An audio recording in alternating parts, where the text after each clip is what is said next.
Hello everyone, now that we are entering the Penacony planet, we have upon us Black Swan and Heng's Imbiber Lunae rerun. Heng is a 5-star character who follows the path of the destruction and is from the imaginary element, with a gameplay of consuming a lot of skill points to deal a big damage and to refund some of those skill points thanks to his burst.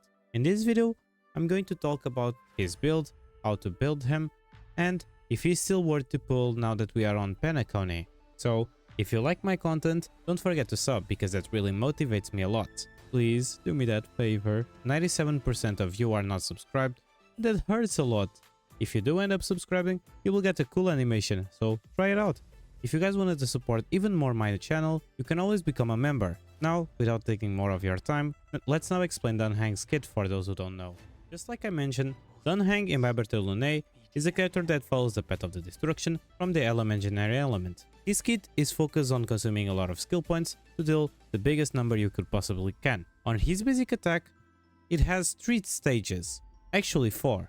The first one is when you don't use any of the skill. You will do a 2-hit attack that will deal imaginary elements equal to percentage of Heng's attack to a single target enemy. But if you start consuming skill points, the first stage you will do a 3-hit attack that will deal imaginary element equal to a percentage of Heng's attack to a single target enemy as well. The only difference is that the percentage, as you guys can see, is more than double. If you use 2 skill points at least, you will convert your single attack into a blast attack. You will do 5 hits attack that will deal imaginary damage equal to an even bigger percentage of Heng's attack to a single target enemy, and from the 4th hit onward, simultaneously deals imaginary damage equal to a smaller percentage of Heng's attack to adjacent enemies. And if you go all nuts with his basic attack, you will lose a 7-hit attack that will deal imaginary damage equal to 500% of Heng's attack to a single target enemy. And the adjacent enemies will take 180% of Heng's attack. His basic attack is where most of this damage comes from. And trust me, if you do the max level, you will not regret. He will do a big chunk of damage. His skill is just here to buff his basic attack. Every time you do his skill, you will enhance your basic attack to the next stage, consuming 1 skill point. One thing that I didn't mention is when you use your skill, every enhanced version of your basic attack that you will do some hits, right? Every hit that you will do will count as a stack of Outroar. Every hit that you will do past the 4th hit will stack as 1 stack of Outroar. And every stack of Outroar will increase your Heng's Imbiber Lunae crit damage by a percentage, for a max of 4 stacks. And these stacks will last until the end of his turn. Even though your skill just buffs your normal attacks, you actually want to level up this, since you will be getting free crit damage out of it. On his ultimate, Heng will use a 3-hit attack that will deal imaginary damage equal to a percentage of his attack to a single target enemy, and at the same time will deal a smaller percentage to Heng's adjacent target, and then you will obtain 2 special points.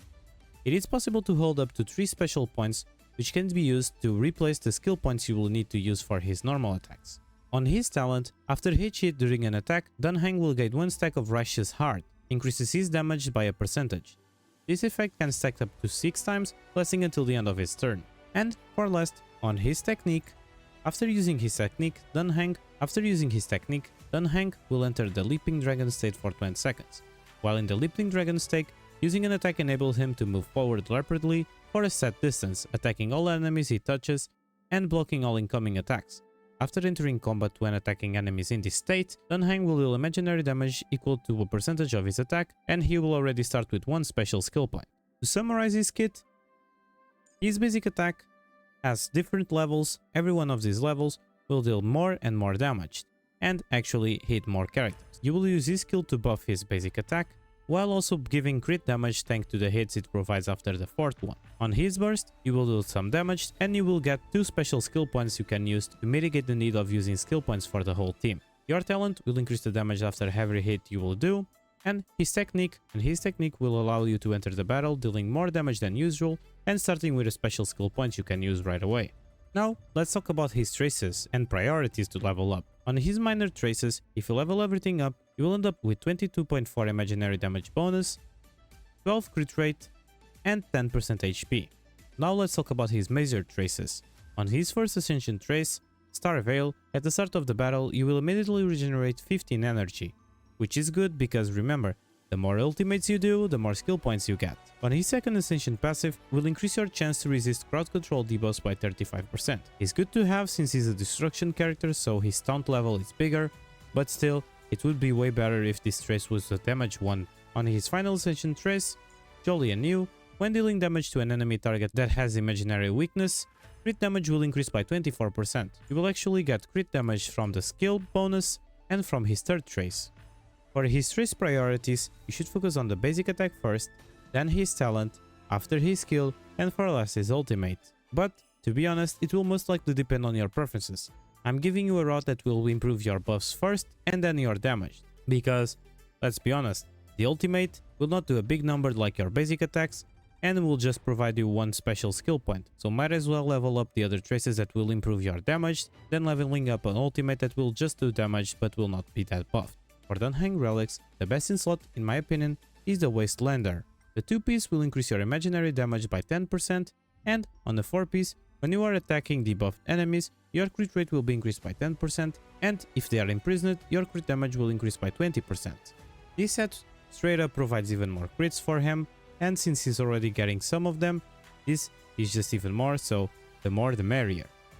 If you don't want to use Wastelander because you don't want to farm it, since it's paired with the Firesmith, the second best in slot is, in my opinion, the Musketeer of the Wild Wheat. Your attack will be increased by 12%, and on the 4-piece, your speed will be increased by 6%, and your basic attack damage will be increased by 10%, which is actually his main source of damage. So, if you end up getting a 4-piece of this set, that is actually good, and let's not forget the classic 4-piece Genius. On the 2-piece, it will increase your quantum damage by 10%, which you will not use, but on the 4-piece, when you deal damage to an enemy, you will ignore 10% of its defense, and if they have a quantum weakness, you will ignore extra 10% defense, making up to a total of 20% defense ignore. While you are farming for the whole set, you can actually mix and match 2 pieces between the sets that give attack percent, that give speed, and that give imaginary damage. For his planetary ornaments, his best in slot will be the Bruntlet Arena. It will increase your crit rate by 8%, something he will love, and if you manage to reach 70% or higher crit rate, your basic attack and skill damage will be increased by 20%. This improves even more the damage he will do on his basic attacks, so this is without a doubt his best in slot. You can also use Inert Cell Soto. It will increase your crit rate by 8% again, but in this time, if you reach 50% or higher crit rate, your ultimate and follow-up attack damage will be increased by 15%. This is not his best option, because his main source of damage is his basic attack, but it will buff a little bit your ultimate damage while also providing you crit rate, so it's a worth option. If you still don't have any of these options, you can use Space Sealing Station. It will increase your attack by 12%, and when you reach 120 speed or higher, your attack will be increased by an extra 12%. For his Relic Stats, you will want to crit body, speed or attack boots. Speed will deal to more attacks, but if you end up playing him with speed buffers, or if you end up with his Eidolon too, you can actually switch this to an attack boots. For the sphere, you will want imaginary damage bonus.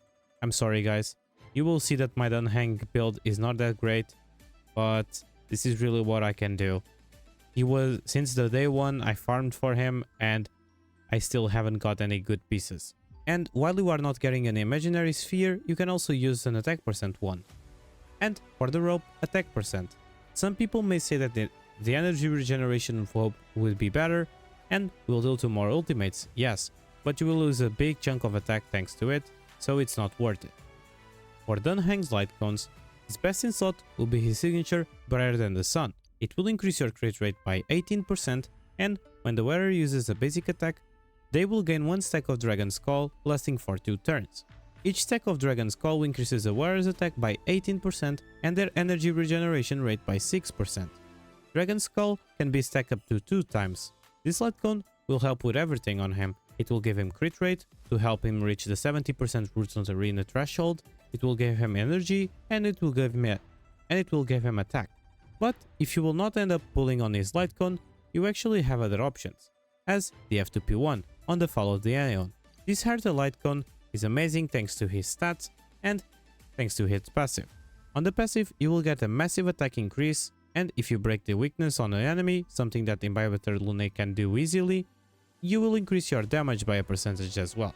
From the heritage store, you can actually superimpose this and improve even more your percentages. If you don't have any 5-star available for your Heng, Under the Blue Sky will be his best 4-star option.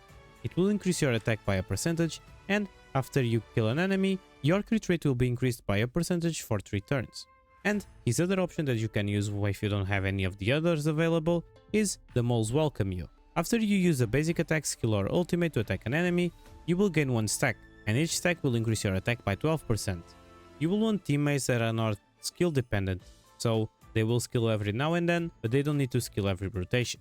If you are using Wastelander on him, Welt is a good pair for him, because it will help you activating the passive of the Wastelander set. But any character that gives energy, buffs attack, or debuffs the enemies will also be a good addition to your team. For his hyper carry team, pair him with Tingyun, Runmei, and a Sustainer, and you will see that he will deal big numbers. For a good F2P team, pair him with Tingyun, Pella, and a Sustainer. For a mono imaginary team, pair him with Welt, Yukong, and Luocha. You will have a lot of teams to be used on, and he will be good to go as long as you manage his skills consumption. In my opinion, Heng will always be worth going for, especially now that we are entering a new meta. So, in my opinion, yes, he's still worth to pull even now we are entering on Penacony. Thank you so much for watching this video. I hope you have liked it. If you liked it, don't forget to sub and to leave a like. 97% of you are not subscribed, and will help me a lot if you do it. What do you think about Heng? Is he still worth going for? Or you are going to save for new DPS that may come in the future? Thank you so much for your support, everyone, and a special thanks to my members. See you all in the next video. See ya!